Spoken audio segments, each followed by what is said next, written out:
పగిలితే మనమే డబ్బులు కట్టాలి. ఇక్కడ 2 ఆప్షన్స్ లో కన్ఫ్యూజ్ అయి ఉన్నాను. ఒకటి వచ్చి మన జానీ వాకర్ అరౌండ్ $20 ఉంది. $20 అంటే ఒక 1700కి మనకి అవైలబుల్ గా ఉంది. ఇదన్నమాట జానీ వాకర్.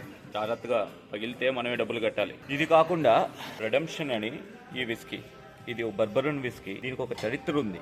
ఏంటి అంటే అమెరికాలో 1920 నుంచి 1933 వరకు ప్రొహిబిషన్ అనేది అమలు చేశారు. ఈ ప్రొహిబిషన్ అనేది ఏంటంటే మనకి ఇండియాలో మద్యపాన నిషేధం అంటారు కదా, అలాగే అమెరికాలో కూడా 1920 నుంచి 1933 దాదాపు 13-14 సంవత్సరాలు మద్యపాన నిషేధం జరిగింది. తయారు చేయరాదు, ఇంపోర్ట్ చేసుకోరాదు, అమ్మరాదు అనే ఒక అమెండ్మెంట్ ని తీసుకొచ్చారు. 18 ratification of 18th amendment use చేసుకొని ఈ రూల్ ని ప్రవేశపెట్టారు. కానీ 13 సంవత్సరాలకు మించి చేయలేకపోయారు. ఎలా చేయగలుగుతారు? నాలాంటి వాళ్ళు ఉంటే. ఇప్పుడు చరిత్ర కలిగిన రెడెంప్షన్ తీసుకొని చరిత్రలో నిలిచిపోదామా, లేదంటే మనకి ఎంతో ఫ్రెండ్ అయిన జానీ వాకర్ ని తీసుకొని వీకెండ్ చిల్ అవుదామా అనేది కన్ఫ్యూజన్ లో ఉన్నాను. ఫైనల్ గా అయితే డెసిషన్ తీసుకునేసాను.